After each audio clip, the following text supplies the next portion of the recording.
Assalomu alaykum, hurmatli obunachilar. Bugun sizlar bilan kalsiy ovqatini tayyorlaymiz.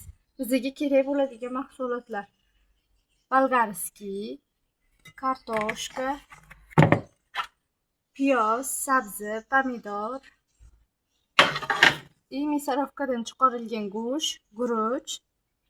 Buni ichiga murch solamiz.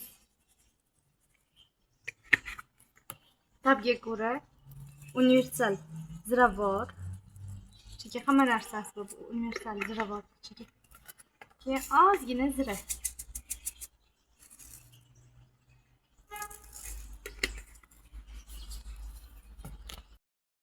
Mana qizlar, tozalangan bulg'or qalampirchiga solamiz. Joylashtiramiz. Xuddi shu ko'rinishda bo'ladi qizlar. Solamiz.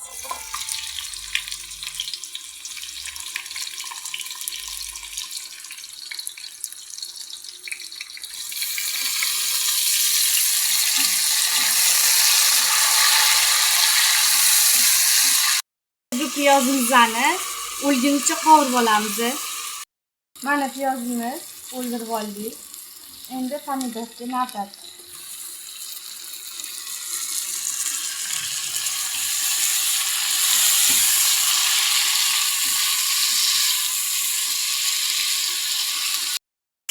Mana sabzimiz ham qovurildi.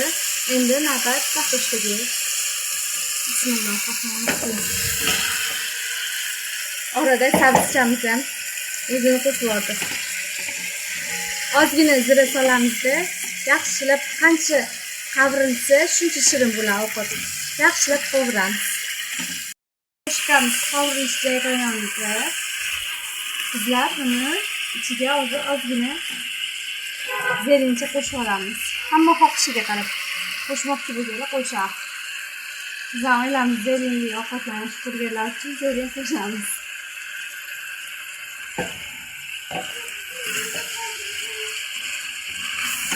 Vitaminli ovqat bo'ladi qizlar.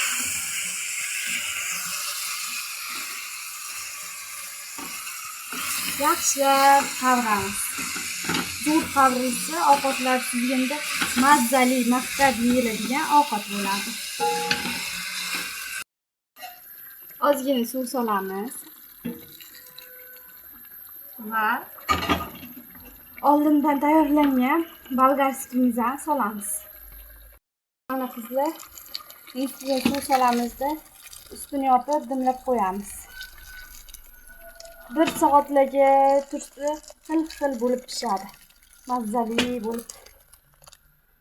Ustini yopib dimlab qo'yamiz qizlar. Bir qaynab chiqqandan keyin o'chirasizlar. Past qilib qo'yasizlar. Qizlar, mana ovqatimiz tayyor bo'ldi. Qaranglar qanday chiroyli, mazzali chiqdi. Ma'lumlik mamnoq salatcha qildim, karamli.